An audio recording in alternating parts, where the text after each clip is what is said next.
허물의 사함을 받고 자신의 죄가 가려진 자는 복이 있도다.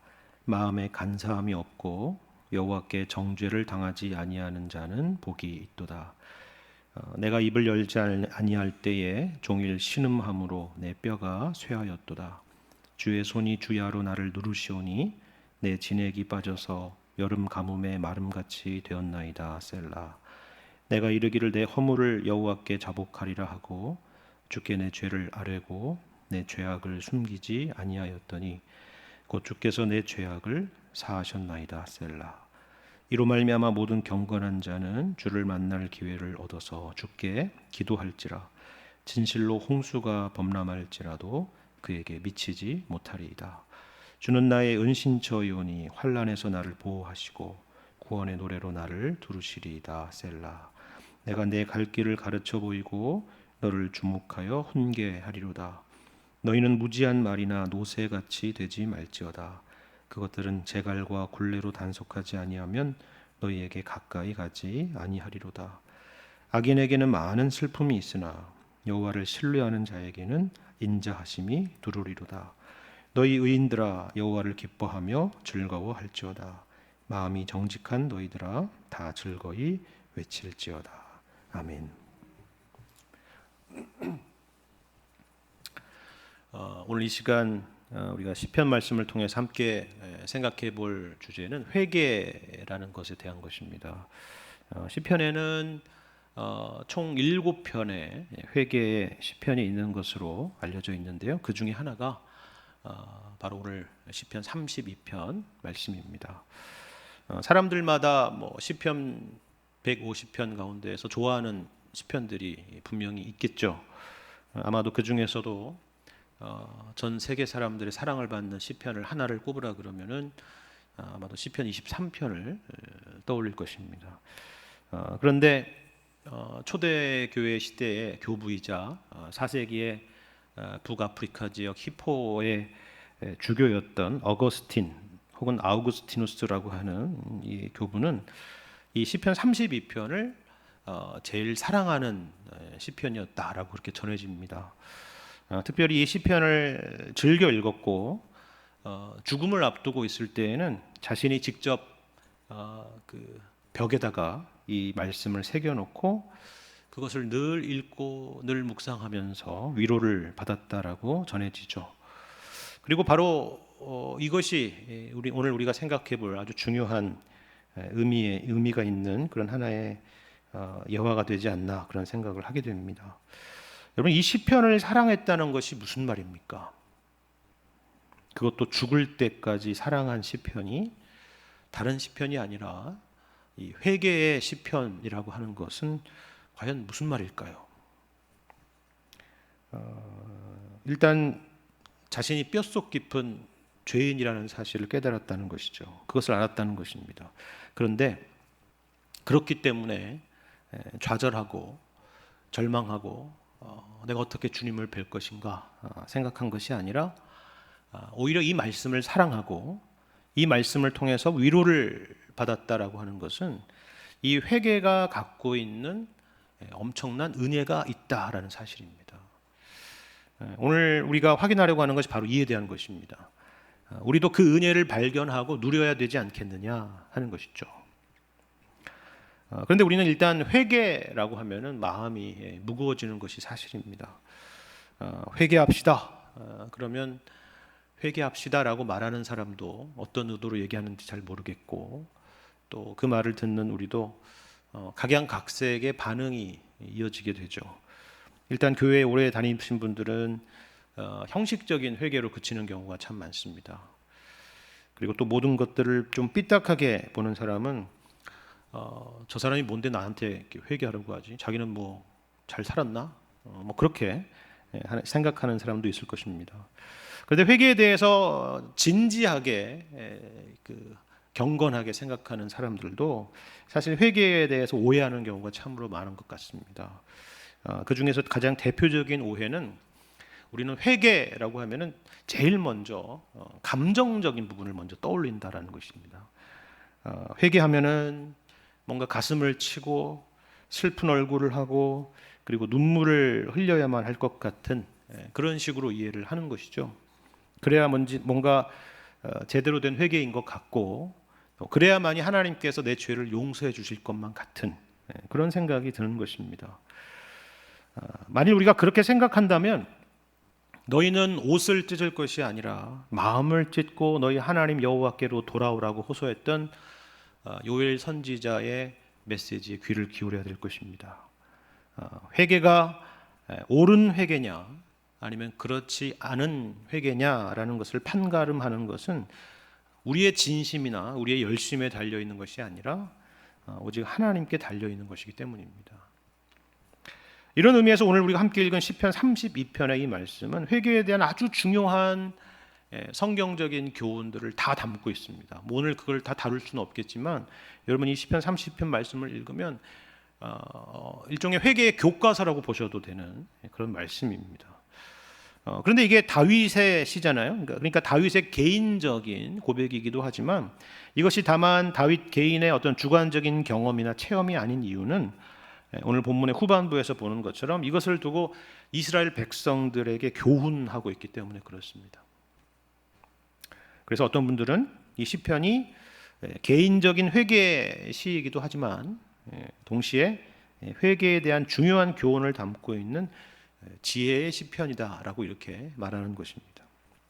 자, 그렇다면 다윗이 오늘 본문의 말씀을 통해서 회개에 대해서 무엇을 가르치고 있는지 우리 함께 주목해 봤으면 좋겠습니다. 여러분 먼저 1절의 말씀을 함께 보시면요, 이 표현이 어디선가 많이 들어본 익숙한 스타일의 표현이라는 것을 아실 것입니다. 이렇게 고백하죠. 허물의 사함을 받고 자신의 죄가 가려진 자는 복이 있도다 라는 것입니다. 그렇죠? 2절도 마찬가지입니다. 마음에 간사함이 없고 여호와께 정죄를 당하지 아니하는 자는 복이 있도다. 그렇죠? 여러분 이 복이 있도다라는 이 표현만 놓고 보면은 어디서 뭔가 많이 들어본 말씀 같지 않습니까? 시편 안에서. 그렇죠? 맞습니다. 바로 시편 1편에 등장하는 말씀이 연상되죠. 시편 1편 1절과 2절 말씀 여러분 한번 기억해 보시길 바랍니다. 이렇게 말씀하죠. 복 있는 사람은 악인들의 꾀를 따르지 아니하며 죄인들의 길에 서지 아니하며 오만한 자들의 자리에 앉지 아니하고 오직 여호와의 율법을 즐거워하여 그의 율법을 주야로 묵상하는도다 라는 말씀입니다.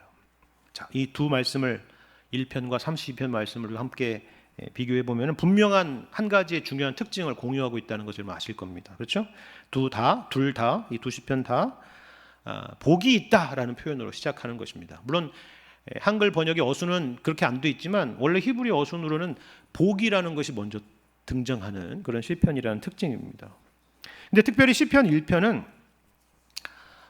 정말 이 시편 150편 가운데서도 정말 첫 번째 시편다운 시편이다 이런 생각을 갖게 하는 시편 같습니다. 그렇지 않습니까? 이 150편의 시편을 배치할 때 단연 처음에 배치할 만한 그런 시편이다 이런 생각이 들어요. 이제 마치 이제 막 태어난 그 새 생명을 보는 것 같고 새로 입학한 신입생 같고 그리고 마치 새 양복을 입고 첫 출근을 하는 말쑥한 신입사원과 같은 느낌을 주는 그런 시편이 시편 1편입니다. 1년 중에 1월 1일 날 꼭 읽어야 될 성경이 한 장이 있다면 여러분 뭘 떠올리시겠습니까? 바로 시편 1편입니다. 그렇죠? 성경으로 하자면 마치 창세기 1장을 보는 것만 같습니다. 악인들의 꾀를 따르지 않고 죄인들의 길에 서지 않고 오만한 자들의 자리에 앉지 않아야겠다. 올 한 해는 오직 여호와의 율법을 즐거워하고 그 율법을 주야로 묵상하는 사람이 되어야 되겠다. 여기서 그런 느낌이 들지 않습니까? 뭔가 새 출발을 하는 그런 느낌을 주는 시편이죠. 때묻지 않은 어떤 순결한 영혼의 순수한 그런 마음을 보는 것만 같습니다. 그래서 이 복 있는 사람에 대해서 비유하기를 뭐라고 비유합니까? 시냇가에 심은 나무와 같다. 철을 따라 열매를 맺고 그 잎사귀가 마르지 않는 나무와 같다라는 것입니다. 그렇죠. 누가 봐도 그렇습니다. 얼마나 아름답고 순수하고 푸르릅니까? 그렇죠? 글쎄요, 우리는 이런 사람을 어디에서 볼 수 있을까요? 물론 완벽한 것은 아니겠지만은 가끔 예수님을 인격적으로 정말 진지하게 만나게 되고 회심의 은혜를 경험한 사람들을 보면요, 그런 모습들을 보게 됩니다. 그런 다짐들을 봐요. 어제와는 분명히 다른 모습입니다. 과거의 죄악된 모습들을 미워하고 하나님 없이 살았던 그 과거의 모습들을 뒤로 하고 다시는 그 길로 가지 않겠노라고 다짐하게 되는, 그리고 모든 예배며 모든 기도회며 모든 성경 공부며 모든 모임이며 정말 말씀을 사모하고 교회를 섬기는 일에 열심을 내는 그와 같은 모습을 보게 되죠. 말 그대로 딴 사람이 된 겁니다. 복 있는 사람입니다. 그렇죠? 근데 이것은 분명한 사실이지만 또 한 가지 분명한 사실도 있는데요.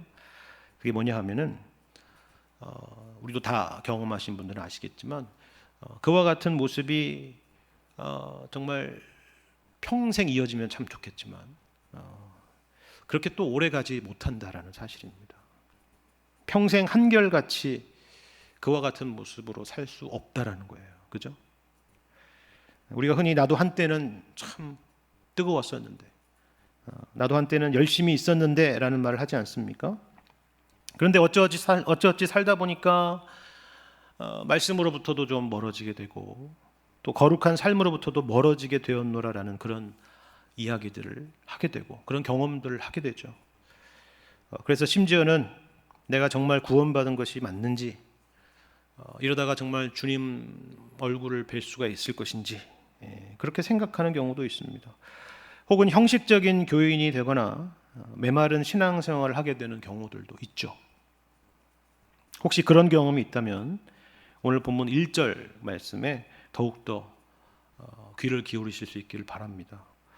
여러분, 여기 이 32편 1절의 말씀은 시편 1편 1절의 말씀과는 또 다른 차원의 복, 하지만 같은 무게의 복에 대한 설명이 있지 않습니까?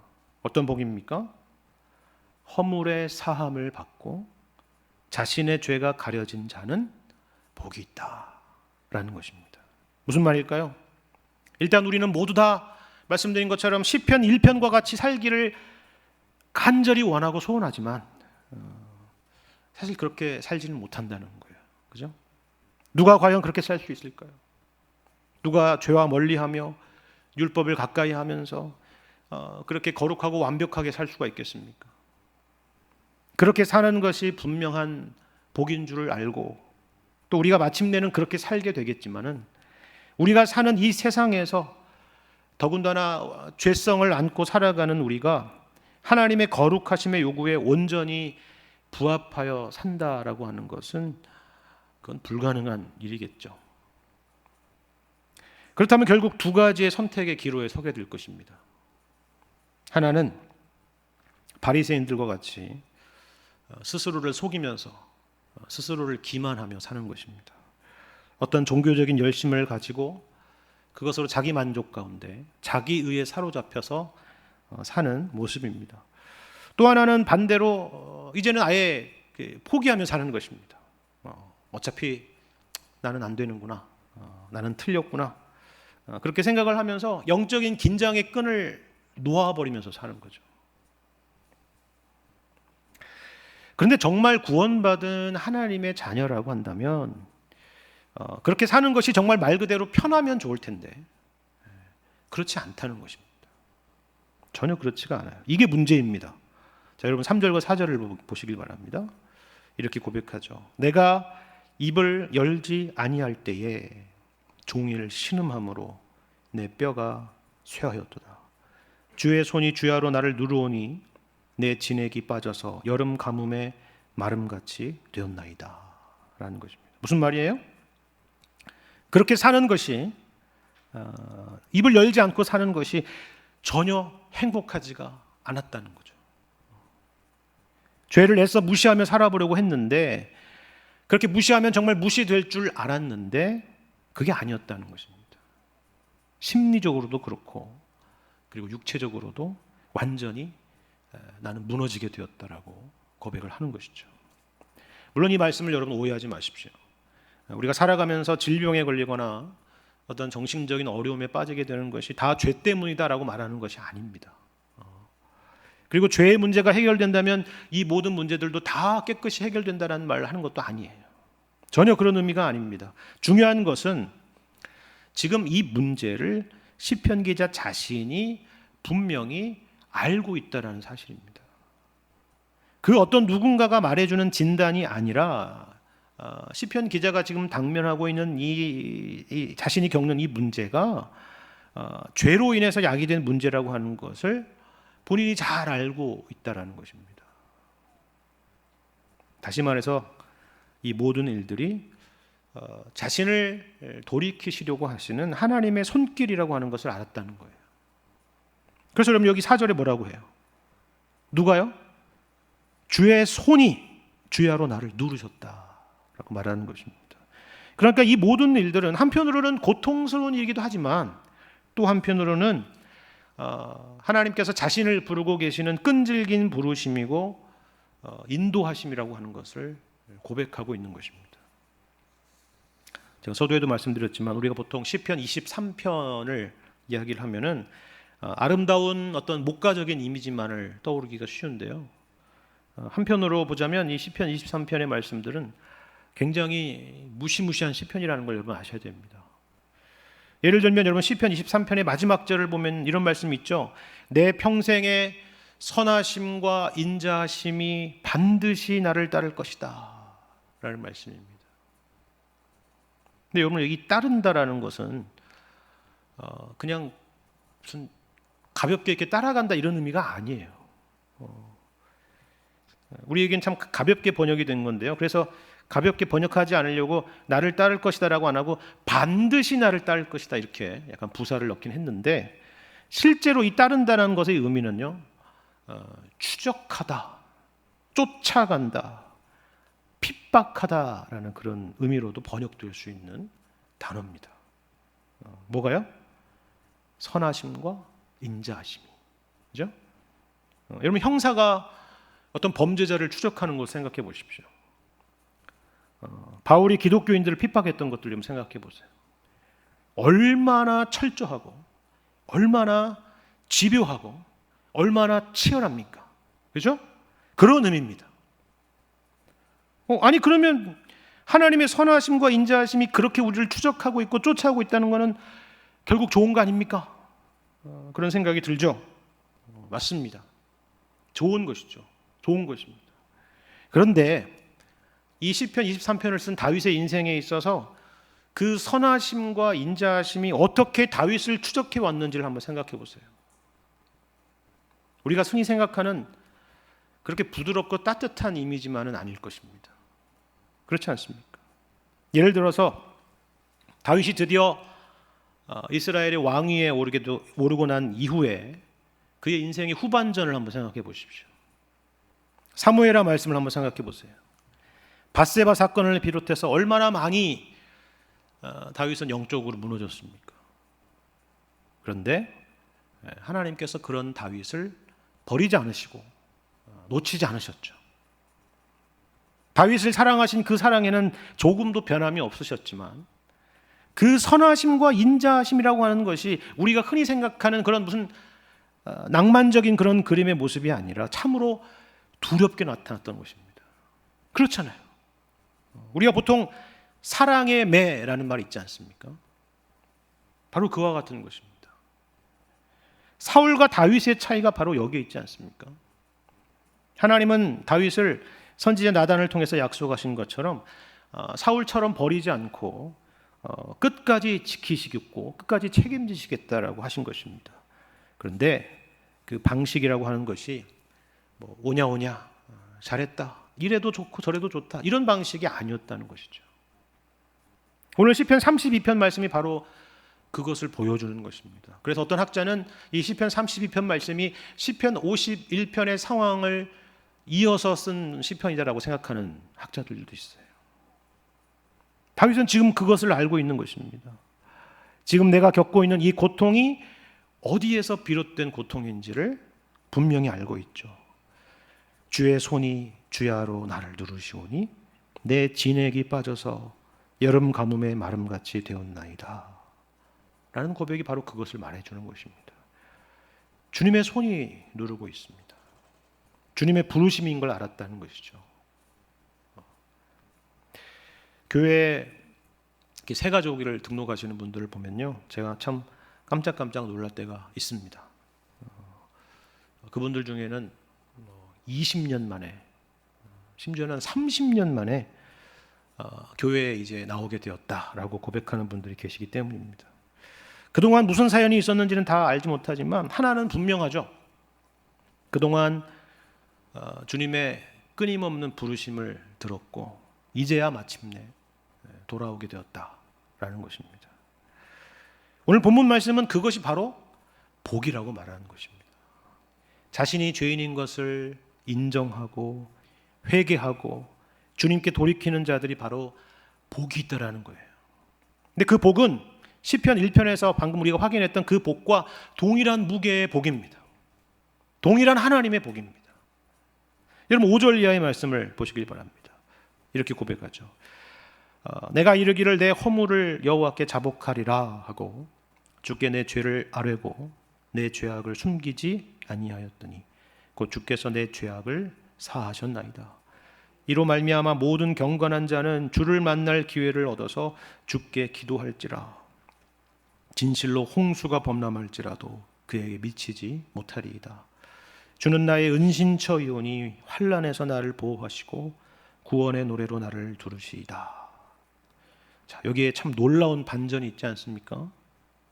지금 시편 기자가 하나님 앞에 회개하지 않고 그 입을 열지 않고 그 완고한 마음으로 버티고 버텼던 시간이 얼마나 길었습니까?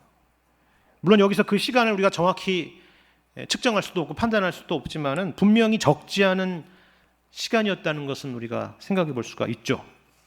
그런데 보십시오. 여기 5절에서 내 허물을 여호와께 자복하리라 하고 주께 내 죄를 아뢰고 내 죄악을 숨기지 아니하였더니 어떻게 해요? 아니야. 넌 틀렸어. 끝났어. 내가 그동안 얼마나 많은 기회를 줬는데 이제 와서 회개하냐? 너는 그동안 내 인내심을 테스트했던 거냐? 그러시지 않았다는 것입니다. 어떻게 해요? 내 죄악을 숨기지 아니하였더니 곧 주께서 내 죄악을 사하셨다라는 것입니다. 마치 하나님께서 이 시간만을 기다리셨던 것처럼 그렇게 용서하셨다는 것입니다. 여러분 누가복음에 등장하는 탕자의 비유가 떠오르지 않습니까? 이 둘째 아들은 재산을 다 탕진해버리고 허랑방탕하게 살다가 이제 더 이상 돌아갈 길이 없는 벼랑 끝 같은 현실을 만나고 나서는 고민하고 고민하죠. 계산하고 계산합니다. 돌아가면 어떻게 될까? 시뮬레이션을 막 돌립니다. 그렇죠? 고민합니다. 그런데 아버지는 어때요? 아직 아들이 나타나기에 거리가 한참이나 먼데도 그 집 나간 아들을 기다리고 있었다라는 것입니다. 매일매일 그러셨다는 거죠. 이것이 바로 하나님의 은혜요, 자비하심이라는 것입니다. 그리고 이것은 지금도 변함이 없다라는 것이죠. 그래서 성경은 지금은 은혜 받을 만한 때요, 지금은 구원의 날이라 이렇게 말씀을 하는 것입니다. 그런데 우리가 여기서 몇 가지 간과하지 말아야 될 회개에 대한 중요한 교훈, 중요한 사실이 몇 가지가 있는데 간단하게 한 3가지만 살피고 오늘 말씀을 마무리하겠습니다. 하나는 뭐냐면 이 회개라고 하는 것은 구체적으로 무엇인가, 본질적으로 무엇인가 하는 것입니다.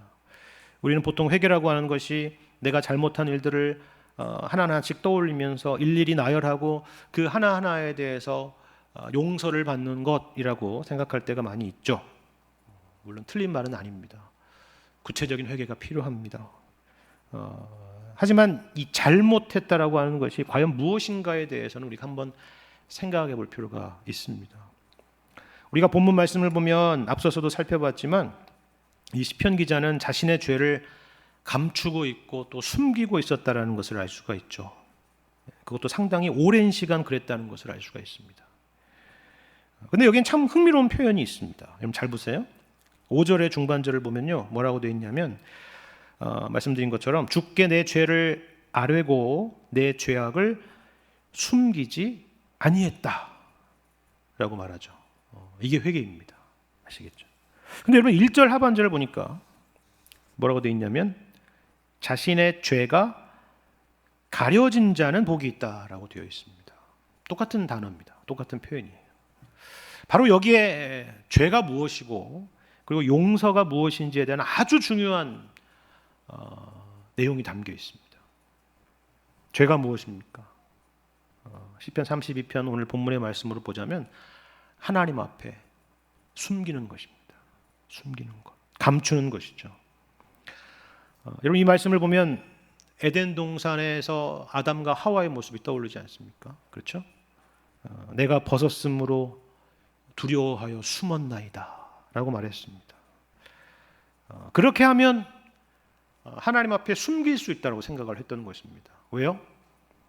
하나님 없이 자기 의로 그 죄를 가리고 감추고 숨길 수 있다고 생각한 것이죠. 그런데 1절 하반절에서 뭐라고 말씀하고 있죠? 자신의 죄가 해결된 자는 복이 있다라고 하는 것이 아니라 가려진 자가 복이 있다라는 것입니다. 가려진 자가 복이 있다. 그럼 누가 가립니까? 우리 스스로는 가릴 수가 없어요. 말씀드린 것처럼, 그죠? 우리가 가릴 수 있는 게 아닙니다. 그것은 마치 아담과 하와가 무화과 나무 잎으로 자신을 가리거나 나무 뒤로 숨는 것과 같은 것입니다. 눈 가리고 앙하는 것입니다. 감출 수가 없습니다. 그것은 가릴 수가 없는 것입니다. 하나님께서 우리의 죄를 가려주셔야만이 해결될 수가 있는 겁니다. 그렇다면 하나님이 가려주신다는 것의 의미는 뭘까요? 이 가려준다라는 것은 그것은 이 죄라고 하는 것이 무슨 물처럼 수증기처럼 이렇게 증발해버리거나 있는 것을 없는 걸로 하겠다는 의미가 아니라는 것이죠. 말 그대로 가려주시겠다는 것입니다. 누군가가 우리 그 죄의 대가를 대신 치른다는 의미입니다. 하나님께서 아담과 하와에게 가죽옷을 입혀주시지 않으셨습니까? 바로 그걸 말하는 것이죠. 가죽을 얻으려면 동물이 희생되어야만 하는 것입니다. 피의 희생을 말하는 것이죠. 바로 예수 그리스도의 죽으심을 말하는 것입니다. 그러니까 회개라고 하는 것이 단지 우리가 죄를 고백하고 용서받고 하는 그런 무슨 기계적인 예인 것처럼 생각해서는 안 되고 그럴 수도 없다라는 것입니다. 우리는 회개할 때에 이 회개를 가능하게 하신 예수 그리스도를 항상 생각해야 된다라는 것입니다. 여러분 우리가 잘 아는 찬송 중에 천부의 의지 없어서라는 아주 감명 깊고 은혜로운 찬송이 있습니다. 그 가사를 한번 잘 생각해 보세요. 이 의미를 잘 담고 있지 않습니까? 1절을 보면 이렇게 되어 있죠. 천부여 의지 없어서 손 들고 옵니다. 주 나를 외면하시면 나 어디 가리이까. 내 죄를 씻기 위하여 피 흘려 주시니 곧 회개하는 마음으로 주 앞에 옵니다 라는 거예요. 너무나 중요한 찬송이고 회개의 의미를 참 잘 담고 있다는 찬송이라는 생각이 들었습니다. 어떻게 회개가 가능하다고요? 회개합니까? 주님이 날 용서해 주시지 이런 게 아니라 어떻게 해요? 예수님께서 내 죄를 씻기 위하여 피 흘려 주시니 곧 회개하는 마음으로 주님 앞에 나아간다라는 것이죠. 그럼 이것을 기억하실 수 있기를 바랍니다. 두 번째로는 이 회개가 우리를 결국 어디로 끌고 가느냐 하는 것을 기억해야 된다는 겁니다. 여러분 8절과 9절 말씀 보세요. 회개로 끝나지 않고 이렇게 우리를 끌고 가고 있다는 걸 가르쳐주고 있습니다. 내가 내 갈 길을 가르쳐 보이고 너를 주목하여 훈계하리로다. 너희는 무지한 말이나 노새같이 되지 말지어다. 그것들은 제갈과 굴레로 단속하지 아니하면 너희에게 가까이 가지 아니하리로다. 무슨 말입니까? 회개라고 하는 것은 단지 눈물을 흘리고 용서받은 것에 기뻐하고 마음에 평안이 임하는 것으로 끝나서는 안 된다라는 것입니다. 8절이 있다는 걸 기억해야 된다는 거예요. 내가 내 갈 길을 가르쳐 보이고 너를 주목하여 훈계하리로다 라는 말씀을 꼭 기억하시길 바랍니다. 제가 서두에 시편 1편 말씀을 드렸죠. 어떻게 보면은 이 시편 1편 말씀과 이 시편 32편 말씀은 짝이 되는 말씀이고 1편과 32편은 선순환과 같습니다. 1편에서의 실패에서 32편으로 오게 되었다면 이제는 이 32편의 우리 주님의 용서에서 다시 1편으로 나가야 된다는 것입니다. 하나님의 율법, 하나님의 말씀으로 다시 돌아가는 것이죠. 그래, 시냇가에 심은 나무처럼 하나님의 말씀을 가까이 하고 즐거워하고 순종하며 살아야 되겠다. 그런 마음의 결심과 결단으로 이어져야 되는 것입니다. 이것이 진정한 회개이지 단지 우리의 죄책감을 덜어내서 상쾌한 마음을 가지는 것으로 끝나서는 안 된다라는 것입니다. 이처럼 시편 1편과 32편이 오가는 것이 선순환이라고 한다면요, 사사기 말씀은 전형적인 회개의 악순환입니다. 여러분 기억하시죠? 사사기 패턴 여러분 잘 아시지 않습니까? 거기 보면 이스라엘 백성들이 범죄해서 하나님께서 그들에게 매를 드시니까 그들이 울며 회개를 하죠. 복임 사건, 그것이 사사기 전체를 관통하는 주제 아닙니까?